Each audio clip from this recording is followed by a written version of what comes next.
Hello!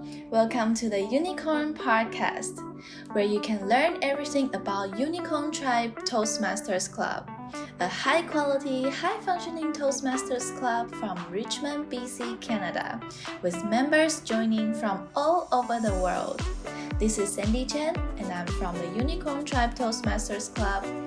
For those who are not familiar, Toastmasters is a non-profit educational organization that teaches public speaking and leadership skills through a worldwide network of clubs, and the Unicorn Tribe is one of them. Have you ever thought about improving your public speaking skills, leadership skills, communication skills, networking skills, and more? Then you will definitely benefit from Toastmasters.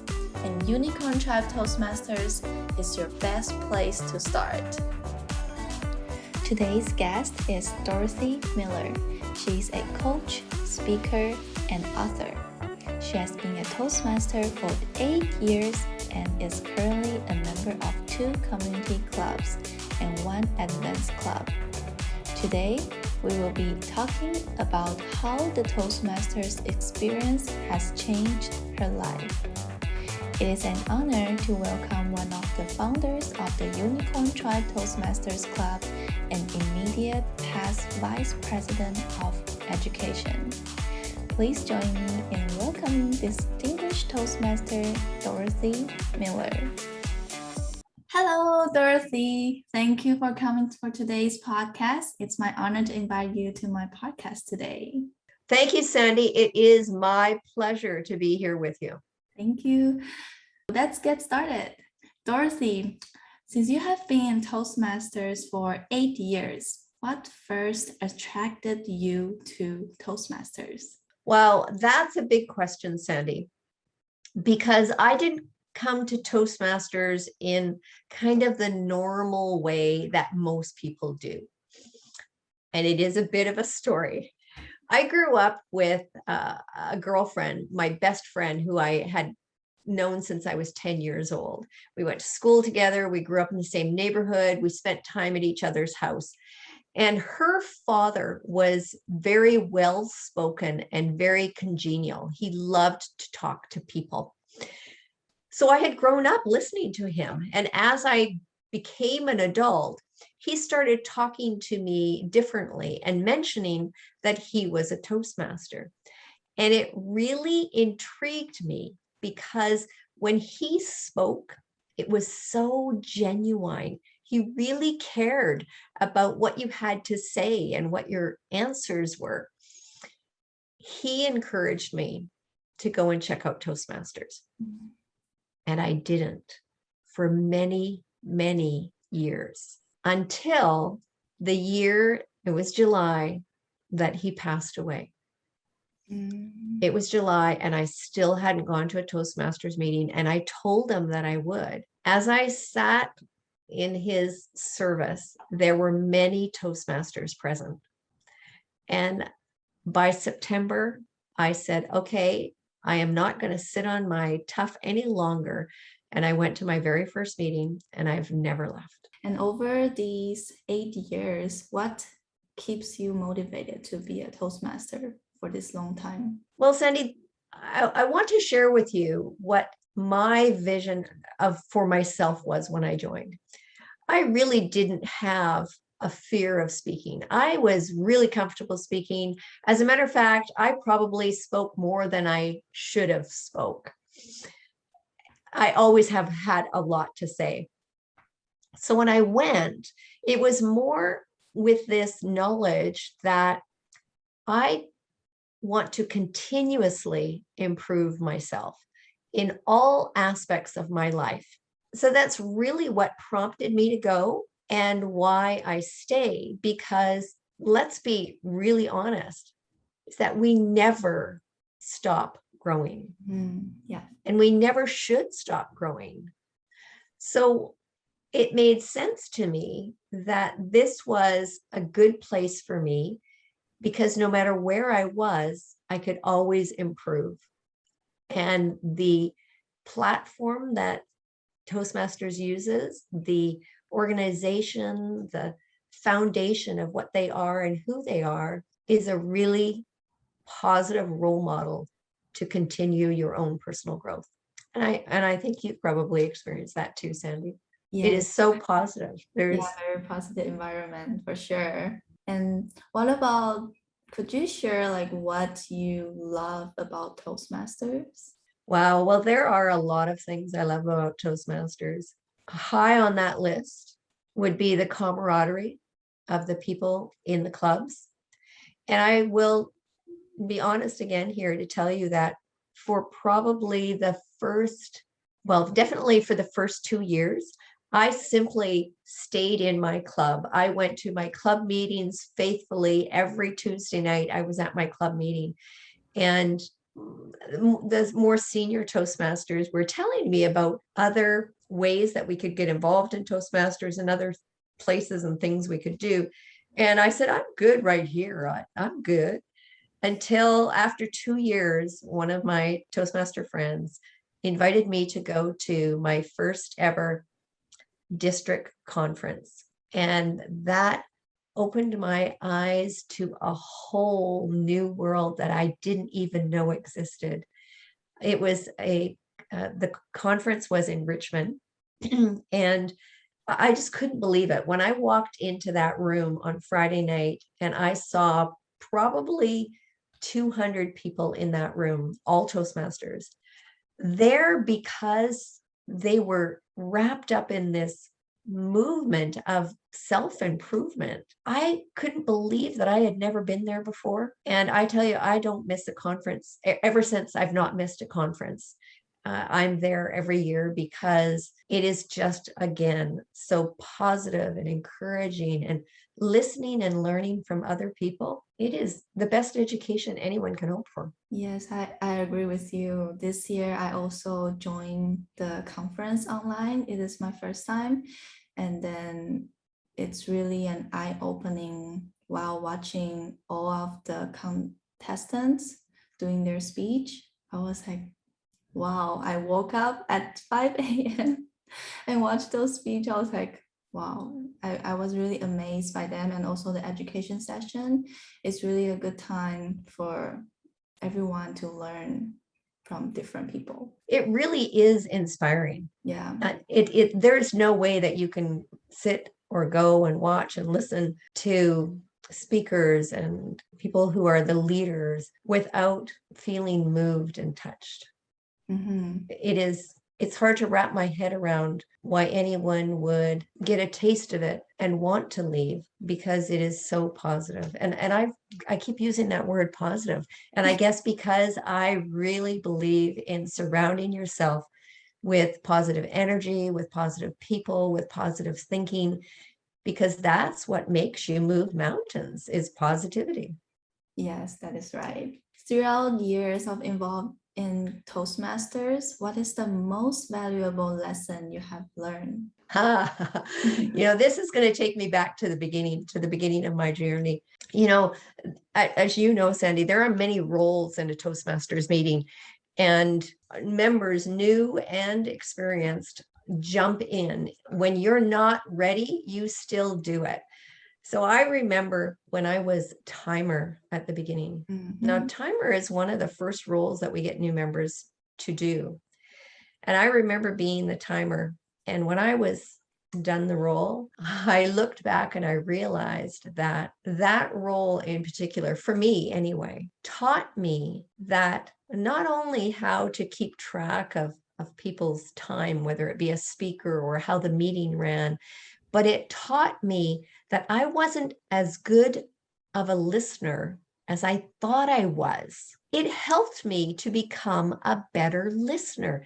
And I tell you that awakening transferred into every area of my life. Now, I mentioned that I was raising 5 children. Becoming a better listener made my relationship with my children better, because I was listening to them with a new perspective, not only about how much time they were using to speak, but how they were constructing their thoughts and their words. I tell you, becoming a better listener has impacted so many areas of my life.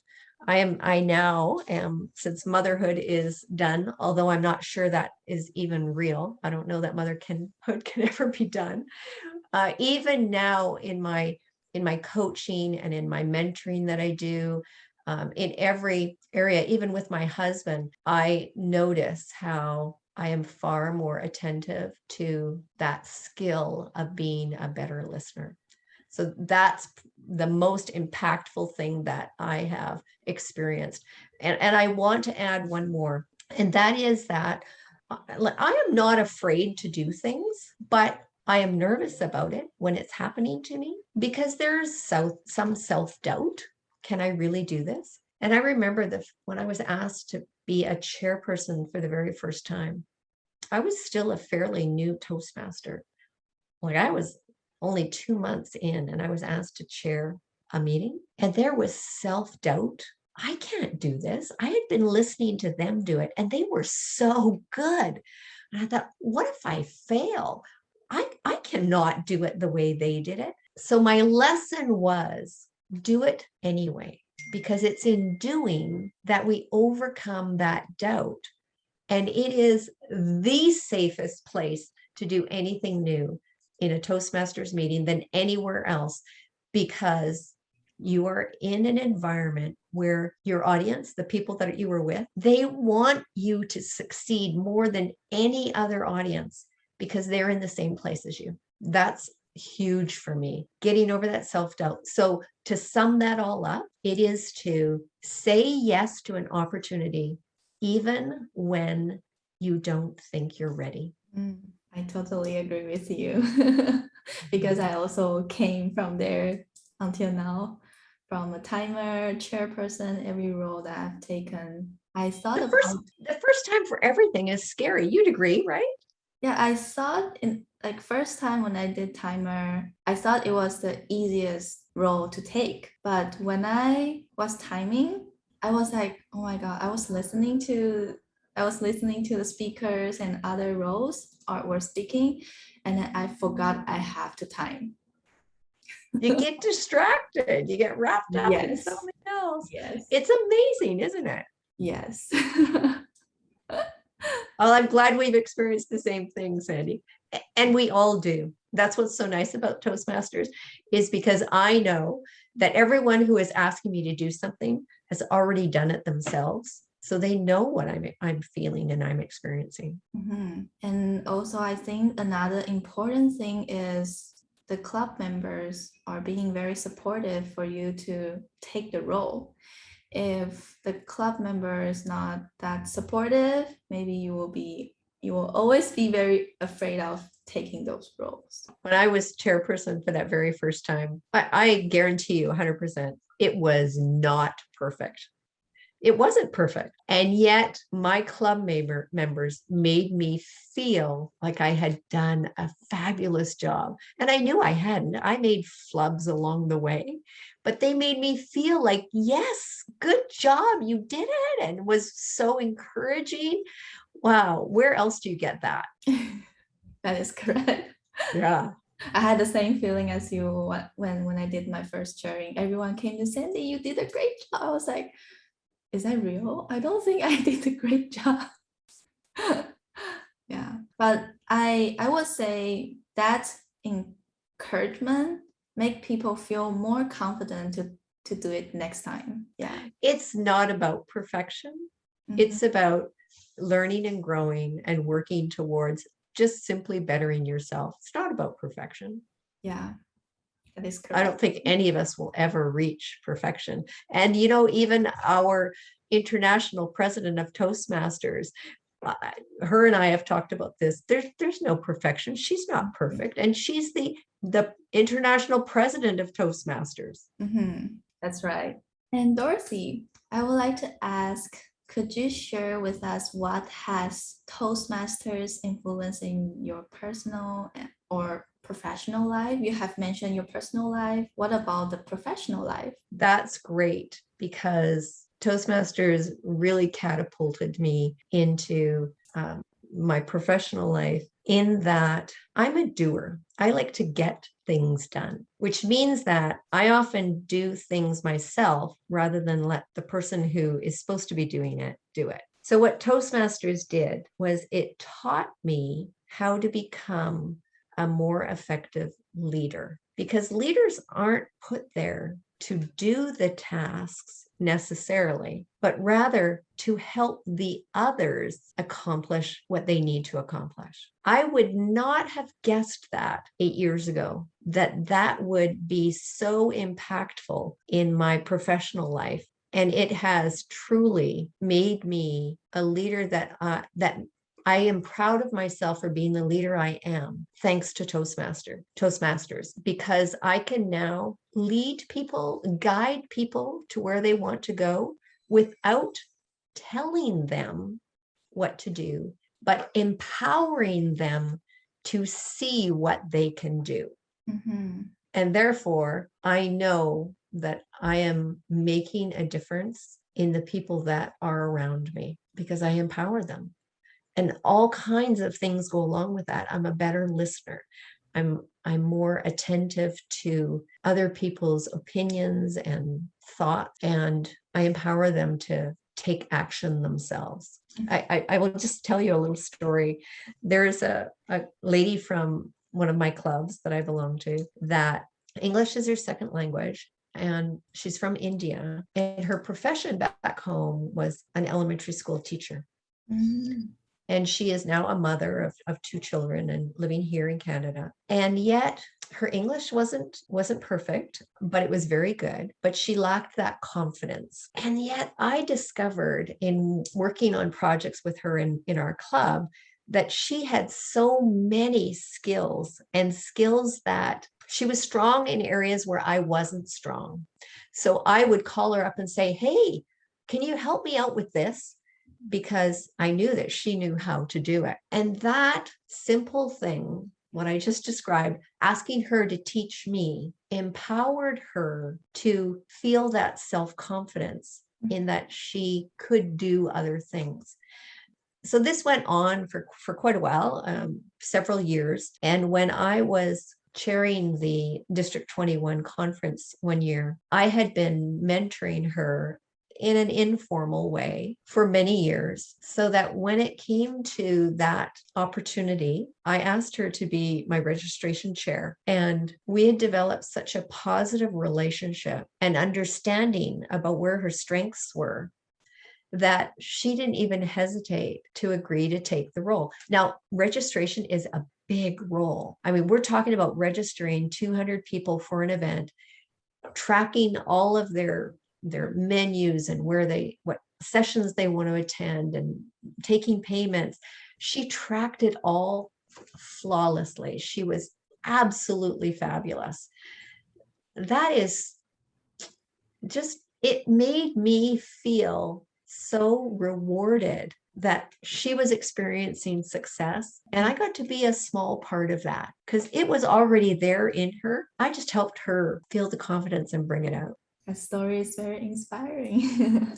And I really like the environment. Like, you also always encourage me to take some role and then to experience some leadership, and I'm also growing as well. I'm really happy to have you in our club. You know, Sandy, it really is a pleasure.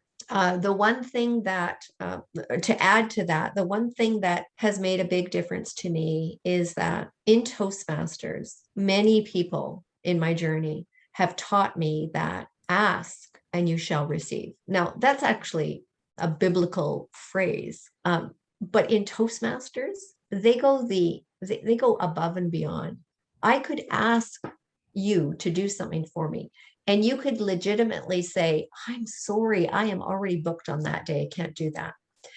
And what Toastmasters has done is it has given me the strength and knowledge to realize that you're not saying no to me. You're saying no because you already have a commitment. Where I'm going with this is that Toastmasters has taught me to keep asking, because there is someone who wants to help you.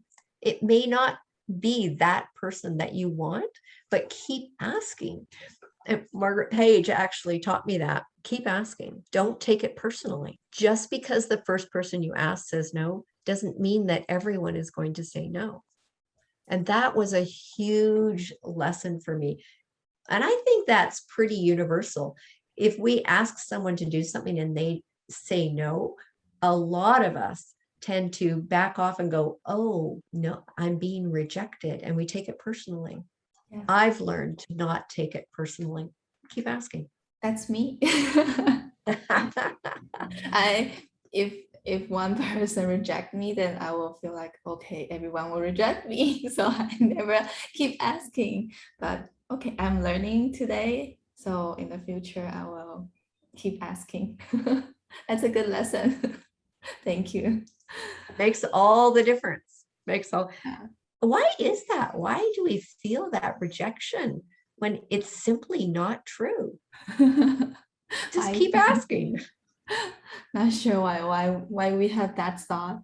And Dorothy, I know you have many experience of different roles, like club, in area, and also this district wise. How did you feel about it? And then what keeps you working on different roles? I never imagined that I would take on as many roles as I have taken. I did not believe that I would ever do that. And it began in the club. I was asked very early to be the sergeant at arms in our club. Mm-hmm. And that led to, this is crazy, that led to the next position I took was the VP of Education.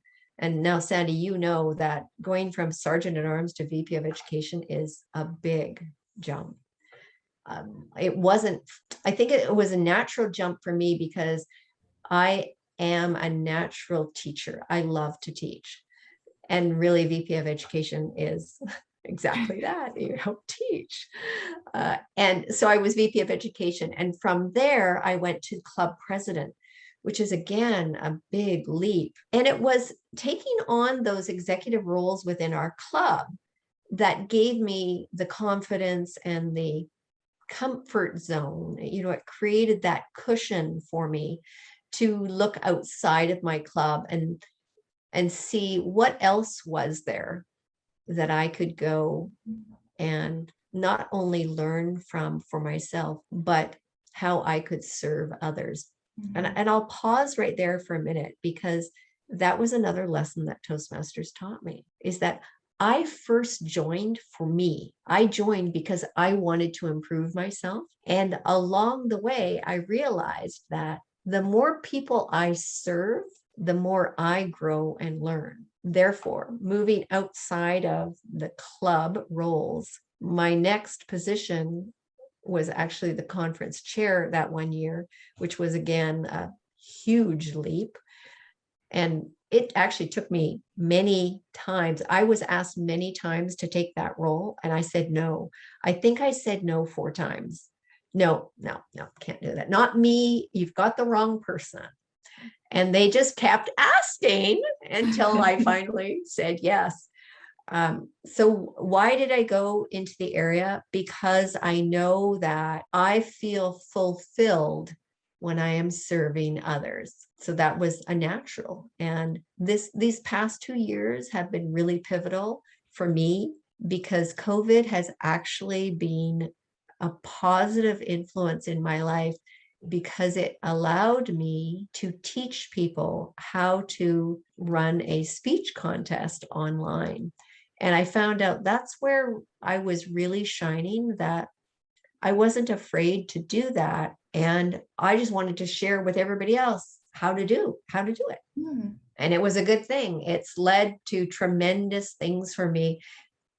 Sandy, when I started, I knew there were 30 people in my club. And every year, that number has multiplied exponentially.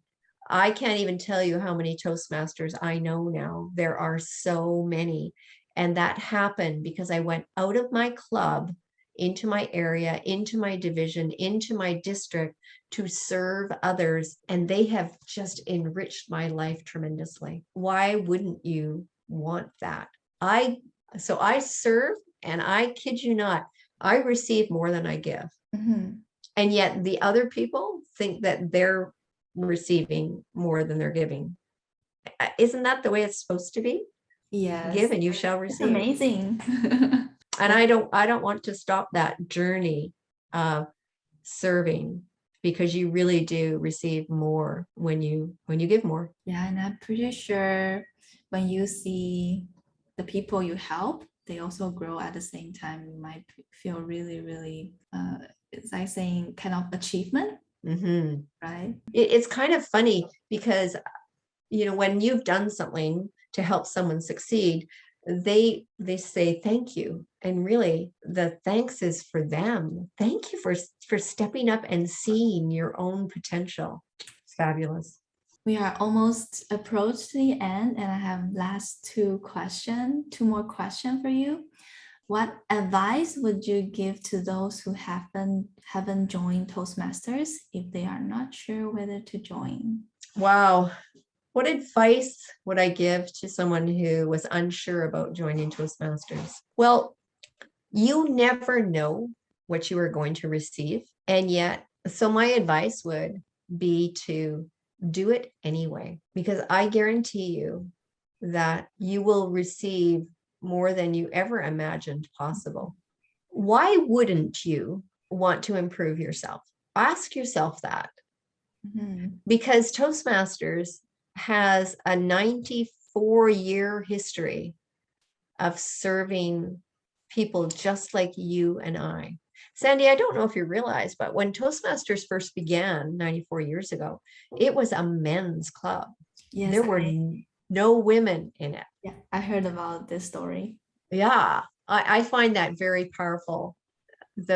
We are now in an era of time when the opportunities are endless for each and every human being. Mhm. Take the opportunity. It is so rewarding. Some people come and go from Toastmasters, and some people come, go, and then come back, and then go and come back again. There's so much growth to be had. Why wouldn't you come and see? Just go to a meeting.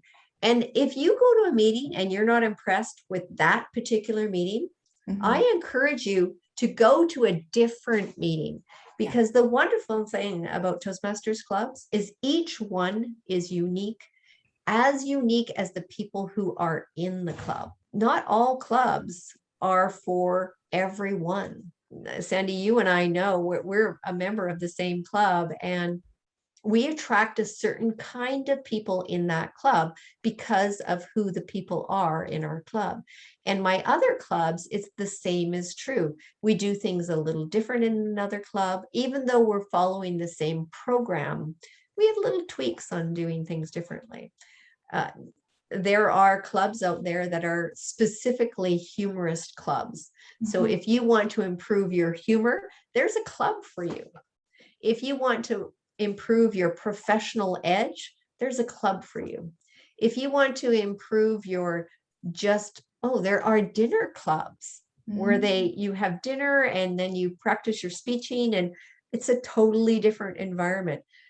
So don't be discouraged if the first club that you go to doesn't feel right for you. I encourage you to keep going to clubs, because you can visit a club for no charge whatsoever. Usually you can go 3 times without actually having to pay anything. And across the board, you will not find an education program anywhere that is as cost effective as Toastmasters is. It's a wonderful place to learn. No university can match it, because Toastmasters is experiential. You learn by experiencing it. We're not going to lecture to you, just experience it. So that my advice is go and experience it and just soak it all up, because it's free, really. I mean, when you think about how inexpensive it is, it really is as close to free as you can get. Yeah, that's right. And right now, since due to the COVID-19, many clubs are doing virtual, and you can even join the club around the world. That's a great experience that if there's no COVID-19, then we are not able to join the Toastmasters around the world. Yeah. And we have members in our club from all over the world, from Hong Kong, from Florida, Toronto, Japan, India. Oh, just that would have never happened had we not had COVID-19. So Yeah. now we have virtual clubs and hybrid clubs where we meet in person and online. So there's no reason to not join a club. And I've gone and visited so many clubs around the world, and I'm inspired by how different they do things. Oh, Sandy, I just have to tell you about this one club that I visited in India. It was a college campus club. So they were all 20-something-year-olds, and they were so enthusiastic and energetic. They were doing their meeting was centered around it being like a newscast show. So whenever someone spoke, it was as though they were on the radio speaking. It was so much fun. It was cool. To go and experience a Toastmasters meeting. You are selling yourself short if you don't go. Yeah, that is right. Now we have one more last questions. As one of the founders, what are the things you are the most proud of Unicorn Tribe Toastmasters Club? I think the thing that I'm most proud of about Unicorn Tribe and being one of the founders of it is the fact that I would not have taken that step on my own, because it was that being a founder of Unicorn Tribe was the one thing that I needed to earn my Distinguished Toastmaster Award. Mm-hmm. And I had built up a brick wall that I just kept on telling myself that I couldn't do it. It's so big. I don't think I can do that. And what happened was, I tend to get emotional about this because it really is emotional for me, is that a friend saw my doubt and knew that doubt was false, that it wasn't true. And she rallied with me to create Unicorn Tribe.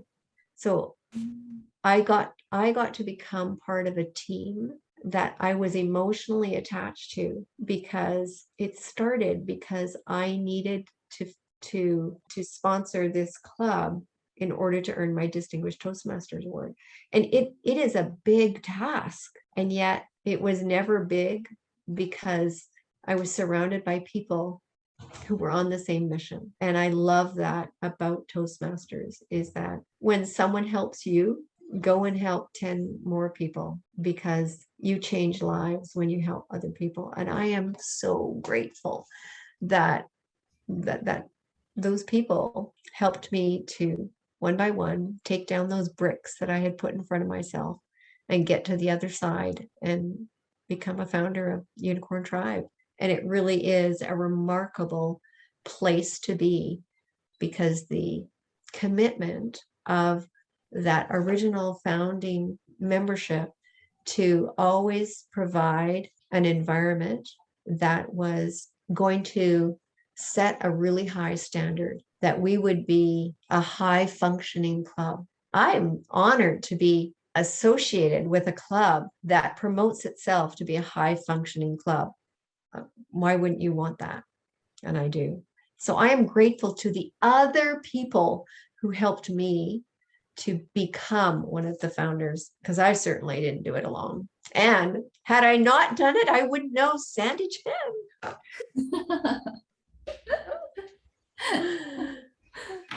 Wow. Thank you, Dorothy, for sharing your story and your experience today in our podcast. And it's my pleasure to have you, and I hope you have a great one. Thank you. Thank you, Sandy. Today, it was my pleasure to interview Dorothy Miller at our Unicorn podcast. We started this podcast by addressing what attracted her to join Toastmasters in the first place, and the experience she got at Toastmasters. She joined Toastmasters to continue improving herself in all aspects, During her 8 years at Toastmasters, she has learned to overcome doubts she had about herself and always say yes to any opportunities. Toastmasters gave her a lot of positive energy that makes her motivated. She mentioned that Toastmasters clubs are such a safe environment to practice all kinds of skills. This is a safe place not to be perfect, but to keep learning and growing. Dorothy has served in many roles at club, area, and district level. Her first intention to join the clubs was only for her self-improvement. But one day, she realized she wanted to help others to grow. She feels the fulfillment to serve other people to grow while gaining more confidence. Toastmasters also helped her become a more efficient leader. She became a better listener and learner to lead people without telling them what to do, but what they can do. She says she has even improved in communicating with her kids. There are so many opportunities waiting for you to grow at Toastmasters. Why wouldn't you want to improve yourself? Opportunities are endless. You will only grow when you step out of your comfort zone. Were you inspired by Dorothy's story today? Would you like to begin your new chapter and create a new story at Toastmasters? The Unicorn Tribe Toastmaster Club welcomes everyone to visit and join our club. Follow us on Facebook, Instagram, Twitter, Meetup, or LinkedIn, and contact us for more details at unicorntribetoastmasters@gmail.com. See you next time.